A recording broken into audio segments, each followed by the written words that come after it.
It was wake turbulence that led to horrific scenes in Queens, New York, just 2 months after 9/11. The accident occurred in clear skies, so anybody watching from the ground can see the entire incident. Hundreds of residents in Belle Harbor watched in horror as a passenger jet broke apart in midair and plunged into their neighborhood. I see the plane, the engine fall down, the pitch then left side and like it's straight all the way down. Burning engines and debris showered a 5-block radius, killing 5 on the ground and all 260 people on board. Everyone across the US thought this was terrorism. And so this is a community that has already been devastated by aviation-related disasters, and this was another one right on their doorstep. As investigators recovered pieces of the plane, a major clue was pulled out of Jamaica Bay: the vertical stabilizer, or tail fin, of American Airlines Flight 587. Completely normal. This is what you would expect on this flight path, all the way down to here. This is where we have the last transponder return. The impact is very shortly thereafter.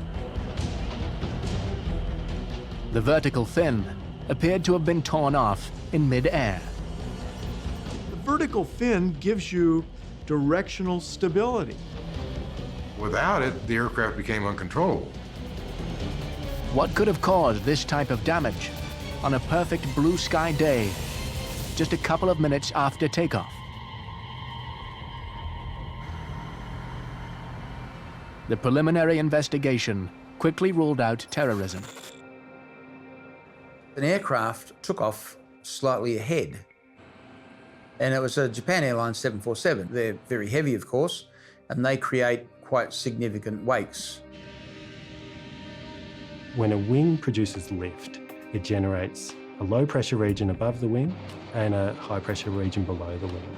It causes this circulation around the wings, and this generates these vortices, one from each wing. Air safety regulations require planes to be separated by at least 4 miles on takeoff to avoid wake turbulence, a rule that was followed in this case. American Airlines aircraft was informed, caution, wake turbulence. Shortly after the plane took off, the pilot encountered what he believed to be the cautioned turbulence. The first officer stomped on the rudder pedals rather heavily with full rudder deflection left and right in order to correct the wake turbulence, which got the vertical fin going back and forth at a rate that exceeded the design load. The fin broke off, which the rest of the accident just followed on after that. An aircraft just crashed to the south of the field. It's a huge fire, tremendous amount of black smoke.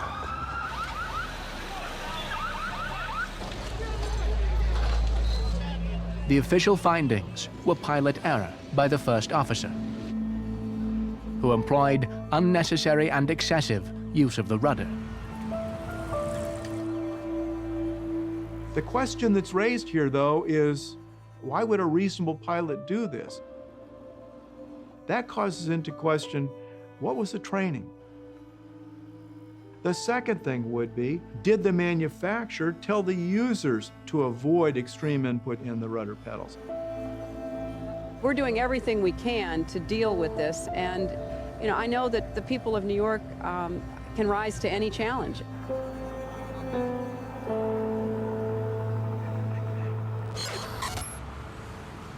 In addition to pilot error, the National Transportation Safety Board found that training by the airline and poor rudder design were major contributing factors. This pilot had a previous occasion where he'd overreacted to aircraft wake turbulence, and this was traced back to the training. The first officer commanded a series of aggressive control inputs to the rudder pedal that maneuvered the airplane into a large oscillating side slip.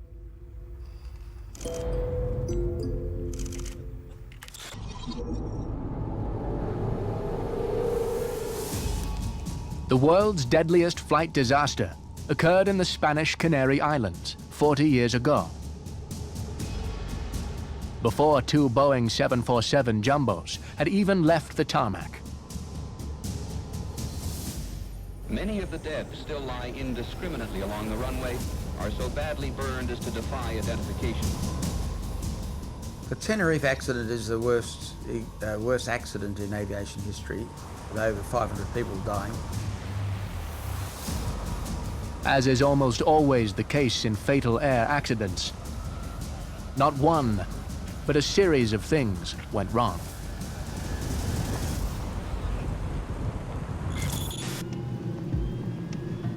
The year was 1977, and in the last few years, large-scale commercial aviation had truly taken off.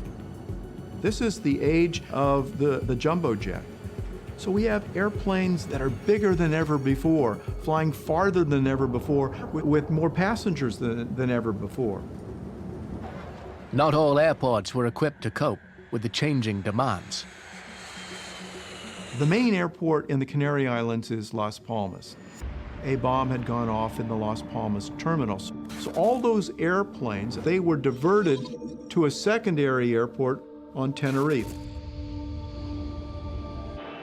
Tenerife was not an airport which was designed for that heavy traffic. It is a single runway and a single taxiway. Well, where do you put big airplanes? You can't put them on the runway because then nobody will take off or land. So you put them on the taxiway. That means that when you land, use the runway as a landing area and a taxiing area. So that's the situation that we had. More than 2,000 feet above sea level, Tenerife's airport was subject to sporadic whiteouts.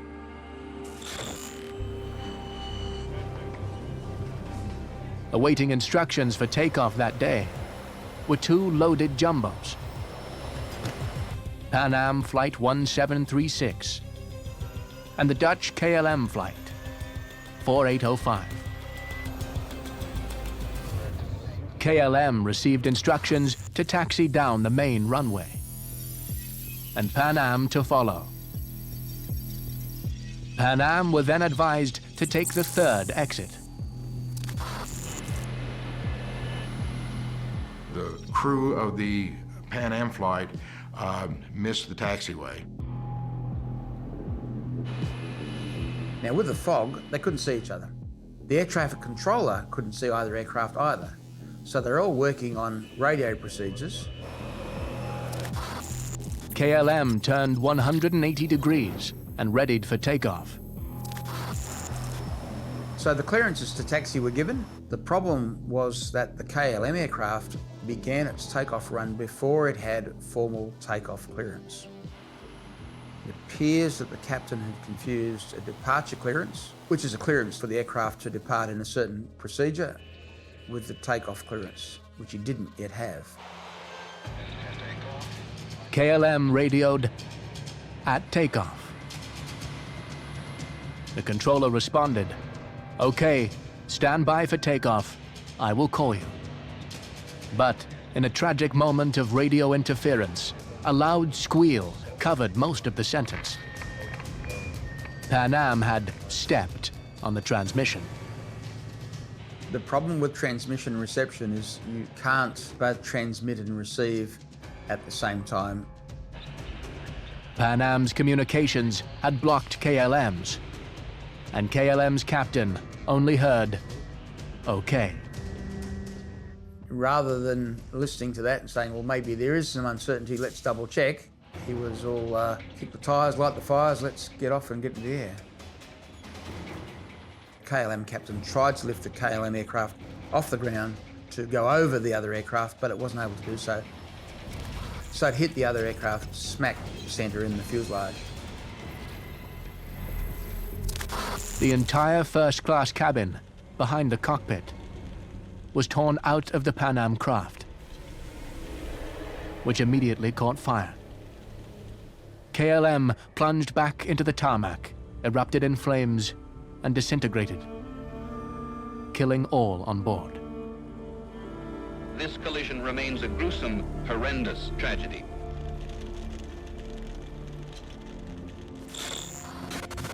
"583 people lost their lives in the Tenerife collision.